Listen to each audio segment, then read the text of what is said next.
Kemarin kita sudah membahas mandi wajib itu diwajibkan kepada mereka yang terkena janabah, al-janabah, junub. Janabah itu atau junub artinya adalah al-bu'du. Al-junub artinya menjauh, apa yang dijauhi. Maka bagi orang yang junub ada beberapa perkara yang harus ditinggalkan atau tidak boleh dia kerjakan selama statusnya sebagai orang yang junub. Ya, kalau junub kemarin yang sudah tahu sebab-sebabnya, ya, baik mimpi basah atau jima atau keluarnya mani bagi laki-laki maupun perempuan, atau jima ya bagi laki-laki dan perempuan, atau perempuan status sebagai orang yang junub itu adalah hadas besar di sini, maksudnya haid, nifas, dan juga setelah melahirkan. Maka ada larangan orang-orang yang berstatus sebagai junub. Pertama, mereka dilarang untuk sholat. Nah, orang yang junub berhadas besar tidak boleh mengerjakan sholat, baik wajib, sunnah, ya, maupun sekedar sujud tilawah ketika mendengarkan ayat-ayat sajadah dibacakan, ataupun sekedar sujud syukur. Ini pendapat yang utama dalam mazhab Syafi'i. Kita dilarang itu. Berarti ketika orang yang junub tidak usah sholat. Jangan sampai kesimpulan seperti itu. Ya, berarti kalau junub mah tidak usah sholat. Bukan begitu. Artinya kalau orang yang junub dia terlarang untuk sholat sampai dia bersuci. Karena Nabi SAW bersabda, la yaqbalullahu salata ahlikum bighairi tahurin. Ya. Nabi SAW bersabda, Allah Subhanahu wa taala tidak menerima salat salah seorang di antara kalian kecuali dalam keadaan suci. Nah, maka hadas besarnya harus dihilangkan dulu dengan cara apa? Mandi. Nah, jadi orang yang junub, selama dia junub statusnya dia tidak boleh mengerjakan salat. Sebagaimana juga firman Allah Subhanahu wa taala surah An-Nisa, illa 'abiris sabil la taqrabus salata wa antum sukara, ya, hatta ta'lamuna ma taqulun wa la junuban illa 'abiris sabil hatta taghtasil. Maka ketika junub, salah satu larangannya adalah jangan mendekati salat, illa 'abiris sabil hatta taghtasil. Dan juga Nabi sallallahu alaihi wasallam, Allah Subhanahu wa taala menjelaskan tidak boleh melewati tempat-tempat salat, mawadi salat orang yang junub. Maksudnya mawadi salat di sini apa? Ya, masjid dan mushola. Kecuali hanya untuk lewat saja.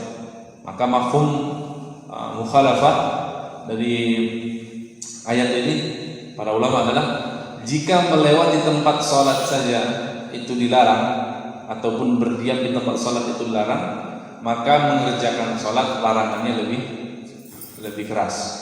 Ya, itu mafhum mukhalafah. Nah, ini yang dijelaskan oleh para ulama. Jadi salat dilarang, baik salat wajib maupun salat sunnah, termasuk sujud sujud tilawah ataupun sujud syukur. Ini yang pertama, larangan salat. Larangan yang kedua, dilarang untuk tawaf di Ka'bah. Kenapa? Karena tawaf itu sama dengan salat. Kata Nabi SAW, tawaf itu sama salat, kecuali tawaf boleh bicara. Kalau salat nggak boleh. Jadi kalau tawaf itu kita keliling Ka'bah, itu boleh sambil bicara. Tapi status tawaf itu sama dengan salat, baik tawaf wajib maupun tawaf sunnah. Ini termasuk yang dilarang dilakukan bagi orang yang junub sampai dia bersujud. Ini yang kedua. Kemudian yang ketiga yang dilarang dari orang junub adalah membaca Al-Quran. Ya, membaca Al-Quran dilarang. Ya. Jadi membaca Al-Quran dilarang bagi orang yang junub. Termasuk juga yang dilarang adalah memegang mushaf. Mushaf itu apa? Al-Quran. Itu Al-Quran dilarang. Nah, itu dilarang untuk dipegang bagi orang yang junub. La yamassuha illal mutahharun. Surah Al-Waqiah. Ya, Allah Subhanahu wa taala memerintahkan, menurut para ulama ayat ini berkaitan tentang larangan memegang Al-Qur'an kecuali dalam keadaan suci.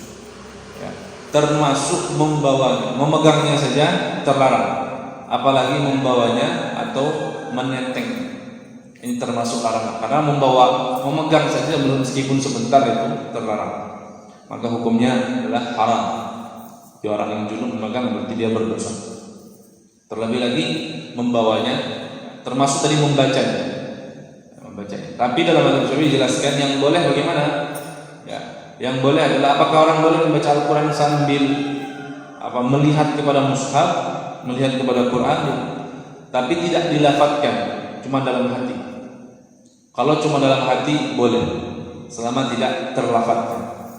Terus bagaimana ibu-ibu misalnya haid, nifas tapi pengen baca Al-Quran, caranya seperti itu.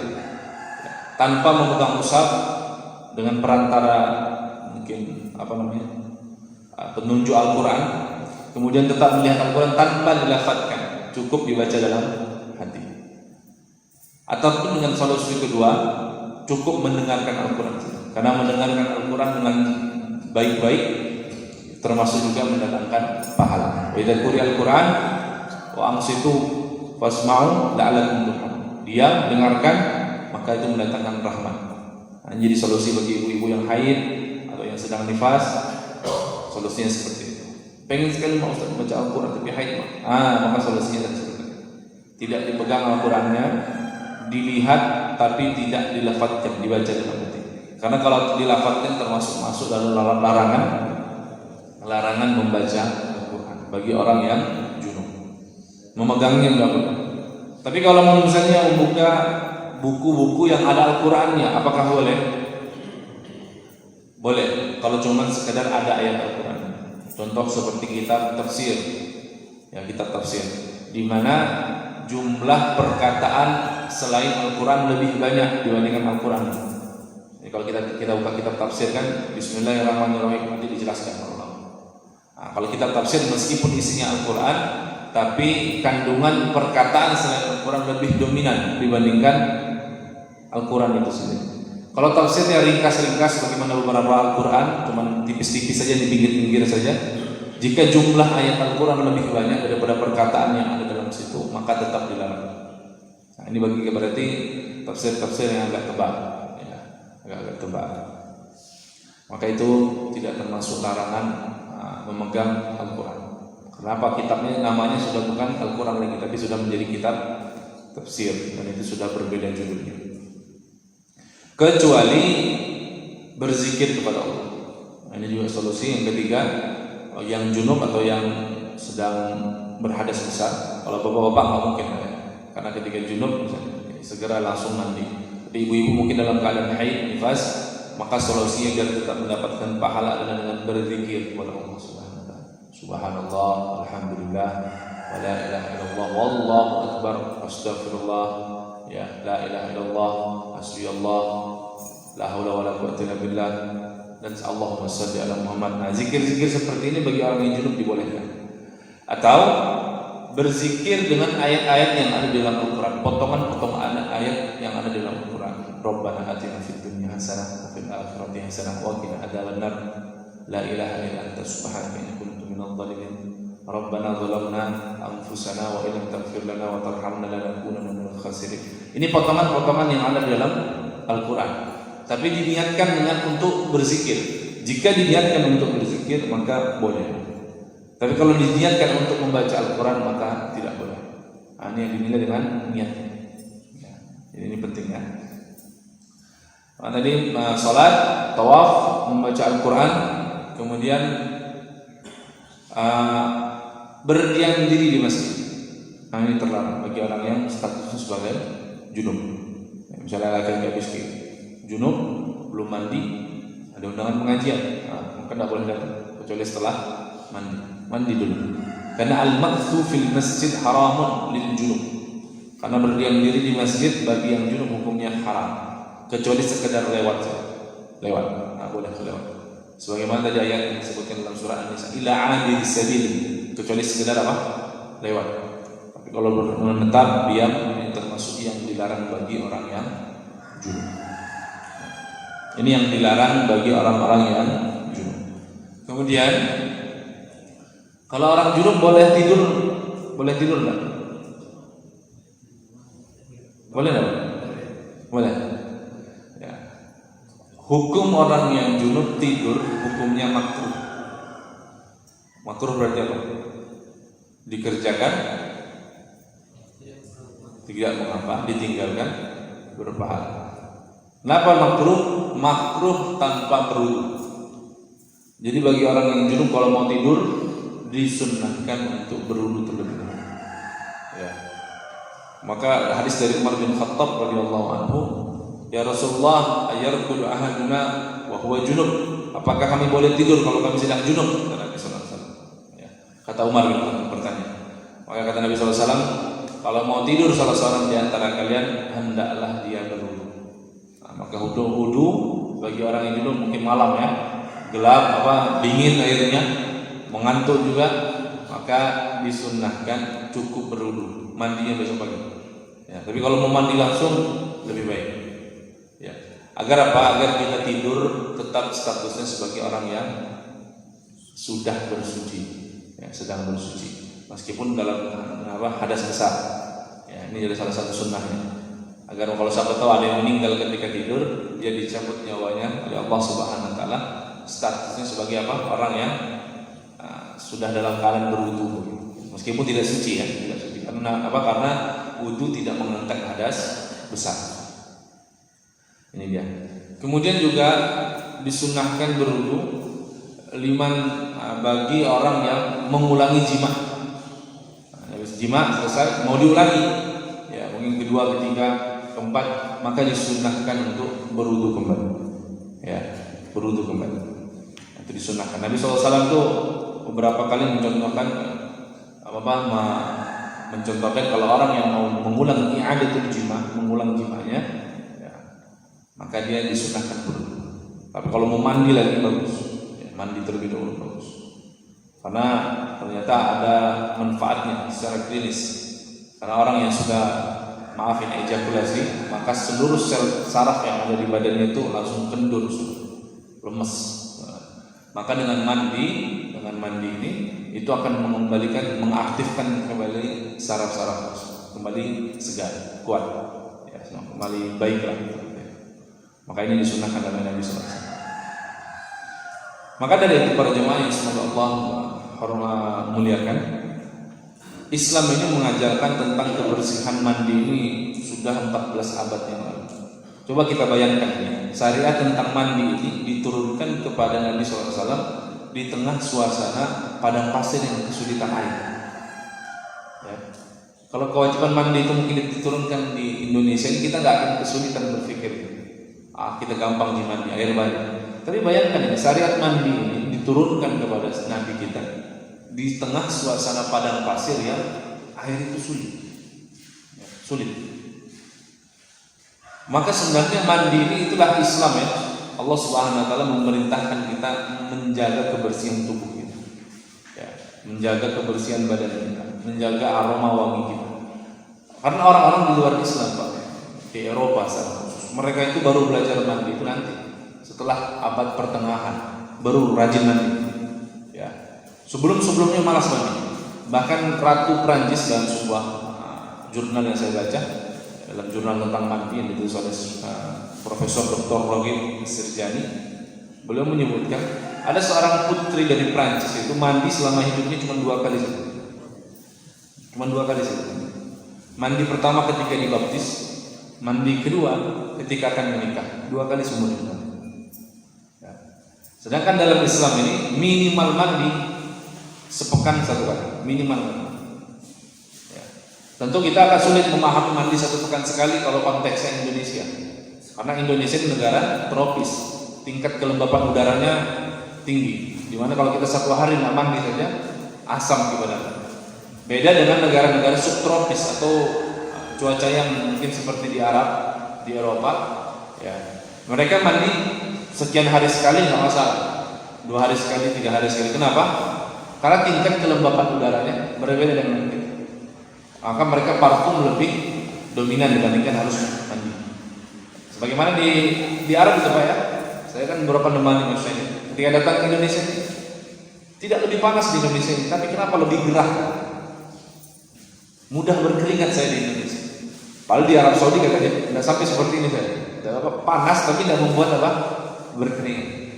Makanya kadang bule-bule itu datang ke Indonesia, kemudian kebiasaan mereka di sana diterapkan di sini. Oh, baunya badan ya, busuk, ya, aroma badannya. Karena nggak tepat di Indonesia, negara tropis, memang harus ya menuntut kita mandi paling nggak sehari sekali, sehari 2 kali. Kenapa? Ya suasananya, udaranya berbeda. Maka di sini dalam Islam kita dianjurkan mandi paling nggak 1 pekan 1 kali. Kapan itu? Ketika Yaumul Jum'ah, hari Jumat, hari berkumpul. Karena ketika orang berkumpul itu ya dipastikan jangan sampai ada aroma-aroma yang kemudian mengganggu kehusukan dan harmoni dalam pertemuan hari Jumat. Ini hari Yaumul Jum'ah itu hari berkumpul, maka datanglah dalam keadaan yang baik. Nah, ini indahnya Islam ya. Jadi orang-orang di luar sana di barat itu baru belajar mandi dari umat Islam. Ketika dulu di Andalusia, ketika kaum muslimin menguasai Eropa, Spanyol, di sana itu sudah banyak kamar mandi umum, pemandian umum. Tapi di sana di Eropa ketika itu orang masih tidak terbiasa mandi, hanya mencukupkan diri melumuri kulit mereka dengan lemak babi saja. Kapan mereka baru belajar mandi? Ketika mereka mengirim para anak-anak bangsawan mereka belajar di Andalusia. Belajar ternyata dilihat, ternyata orang Indonesia, orang Muslim rajin mandi. Baru tahu dia, ternyata rajin mandi. Baru kebiasaan ini kemudian mulai dipopulerkan di Eropa, baru dipelajari, baru dibikinlah pemandian-pemandian umum dan seterusnya. Jadi orang Eropa itu belajar mandinya kepada umat Islam. Mandi sekian hari sekali, ada pemandian umum dan seterusnya. Maka Islam ini adalah agama yang menjunjung tinggi kebersihan dan kewangian dan seterusnya. Karena innallaha yuhibbut tawwabin wa yuhibbul mutatahhirin. Allah mencintai orang yang senantiasa bertobat dan senantiasa membersihkan diri. Allah mencintai itu. Maka kebersihan itu bagian dari keimanan. At-tahuru syatrul iman, katanya. Kebersihan itu bagian dari keimanan. Maka umat Islam yang tidak mencintai kebersihan, imannya bermasalah. Imannya bermasalah. Kalau ada orang Islam tidak mencintai kebersihan, tidak menyukai kebersihan, imannya bermasalah. Karena at-tahuru syatrul iman. Karena kebersihan itu bagian dari Terus bagaimana jika ada seseorang di suatu perjalanan tidak mendapati air dan juga tidak mendapati tanah untuk bertayamum? Apa yang harus dilakukan? Sedangkan waktu sholat sudah masuk. Misalnya air mati, orang di kapal, di pesawat, di kereta, air nggak ada, debu tidak ada. Maka apa yang harus dilakukan? Padahal air dan debu termasuk 2 alat suci yang dibolehkan untuk mengangkat hadas seseorang agar dia bisa berstatus suci untuk sholat. Airnya tidak ada, tanahnya tidak ada. Maka apa yang harus dilakukan sementara waktu sholat sudah mau habis? Apa yang harus dilakukan? Tunda dulu sholatnya. Nanti kalau ada, begitu? Bagaimana Pak? Pernah nggak mengalami sholat subuh? Tidak ada air, tidak ada tanah. Kemudian bagaimana sholatnya? Apakah kemudian kewajiban sholatnya gugur? Tanahnya tidak ada, Pak Haji. Bagaimana sholat? Berarti libur. Karena kenapa? Kalau kita tetap nekat sholat, kata Nabi SAW, tidak diterima sholat di antara kalian dalam keadaan tidak. Terus bagaimana itu? Sulit dibayangkan, saya tidak pernah merasakan. Bagaimana Pak? Ada kira-kira tempat tidak ada debunya? Ada kira-kira tempat tidak ada? Ada. Di penjara. Karena dalam ini perbedaannya. Debu itu harus datang dari mana? Ini yang perlu. Dalam mazhab Syafi'i, debu yang diakui itu debu yang menempel dari tanah, bukan yang menempel seperti ini. Ini debu tidak diakui. Tidak boleh untuk tayamum. Menurut mazhab yang membolehkan cuma mazhab Hanafi saja. Saya rasa ada debunya, ini tepuk-tepuk. Atau seperti kita di pesawat, ya. Saya rasa ini karpet ada debunya, di jendela ada debunya. Itu debu yang tidak diakui oleh sebagian ulama. karena debu yang diakui, ya. Wa in fa illam tajidu ma'an fatayammamu sa'idan thayyiban, yang dikatakan debu apa? Yang menempel di permukaan tanah itu debu. Jadi kalau di jendela di sini itu debu yang tidak diakui untuk tayamum. Misalnya kalau di kereta, ya mungkin berdebu, tapi itu bukan debu yang dimaksud oleh Al-Quran. Kecuali mazhab Hanafi ya, karena dalam mazhab Hanafi dibolehkan debu yang di karpet, di sajadah, di lantai, di sepatu, di tembok yang kita yakini ada debunya, dalam mazhab Hanafi boleh, sama aja. Tapi dalam bagiatul madzahib, sebagian mazhab yang tidak diakui itu bukan debu, karena debu yang dimaksud harus ada yang menempel di atas permukaan tanah, itu debu yang dimaksud. Nah, terus bagaimana ya? Misalnya orang di kereta, di pesawat, tidak ada airnya, tidak ada debunya. Ya, kalau di penjara kan misalnya tidak ada debunya, tidak ada tanah maksudnya ya, ada tanah. Bagaimana orang yang status seperti ini? Maka para ulama membahas disebut faqidut tahiratain, orang yang kehilangan dua alat bersuci, yaitu air dan tanah. Maka bagaimana dia ketika waktu sholat masuk? Dalam mazhab Syafi'i dijelaskan, maka dia tetap sholat meskipun tanpa bersuci, karena alat suci yang tidak ada. Ya. Apa? Lihirmati waktu sholat, untuk menghormati waktu sholat, masuk sholat. Tapi ketika nanti dia mendapatkan alat untuk bersuci, dia mengulang sholat. Ini ada. Ini dalam mazhab Syafi'i. Ya. Kenapa Pak? Hikmahnya apa? Para ulama kemudian menjelaskan. Ini hikmahnya adalah ketika waktu sholat jangan sampai ditinggalkan, tetap sholat meskipun dalam keadaan tidak bersuci. Kenapa? Alasannya Pak, lihirmati waktu sholat, untuk menghormati waktu sholat. Kalau kita dicabut nyawa kita, ya ketika waktu-waktu tersebut, ya kita tetap berstatus sebagai orang yang mengerjakan sholat meskipun dalam keadaan tidak bersuci. Tapi itu la yukallifullahu nafsan illa wus'aha. Maka Allah tidak akan memberatkan kita kecuali sesuai dengan kadar kemampuan kita. Ini dibahas oleh para ulama. Sebut namanya istilah apa? Faqidut tahiratain. Orang yang kehilangan, tidak memiliki dua alat bersuci, baik air maupun tanah untuk bertayamum. Maka ini disebut namanya faqidut tahiratain. Tetap sholat, bukan libur sholat. Tetap sholat dengan alasan apa? Menghormati waktu sholat. Tapi nanti misalnya sholat zuhur asar ketemu air, maka dia i'adah, diulang sholat. Seperti ini bab masalah orang yang kehilangan namanya dua alat bersuci. Ini dibahas oleh para ulama. Terus bagaimana misalnya jika kita ya, tidak ada air, sedangkan kita dalam keadaan junub, maka apa yang harus dilakukan? Kalau tidak ada air, tapi kemudian junub, apa yang harus dilakukan Pak? Tayamum, ya. Tayamumnya seperti apa? Sama untuk tayamum biasa atau guling-guling di tanah? Ini kalau tayamum yang biasa gini ya, muka, tangan. Nah, kalau sunnah sampai siku. Atau karena dia hadas itu kan hadas kecil, pengganti wudu saja. Kalau misalnya hadas besar, apakah harus guling-guling di tanah? Karena saya harus pastikan ini. Karena dulu sahabat Nabi ada yang seperti itu. Karena sahabat tahu tidak ada jamaah yang berpikir itu. Dulu sahabat Nabi ada yang seperti itu, namanya Ammar bin Yasir radhiyallahu anhu. Jadi suatu ketika Ammar itu pergi safar, kemudian junub, ya, dan tidak dapat air. Kemudian dia bingung. Ini kalau hadas kecil mungkin cukup berubah tayamum kecil biasa. Ini saya hadas besar, kayaknya tidak cukup kalau begitu. Nah, akhirnya dia berpikir kreatif. Kemudian sahabat Ammar bin Yasir guling-guling di tanah, di padang pasir, guling-guling, kemudian di sholat. Tapi karena dia masih ragu, betul tidak. Sampai di Madinah, lapor ke Nabi, kemarin saya junub. Oke. Terus apa yang kau lakukan? Saya guling-guling di tanah. Bagaimana itu? Ini sahabat yang lucu-lucu juga. Nah, langsung kata Nabi SAW, Nabi tersenyum kan? Ya, kata Nabi SAW, sebenarnya tidak perlu kayak begitu, cukup tayamum bagaimana biasanya. Usap muka, usap tangan sampai siku, ke sholat. Jadi tidak perlu berpikir di logika kan, guling-guling seperti itu. Nah, ini sahabat juga lucu-lucu. Ini sahabat Nabi pun lucu-lucu.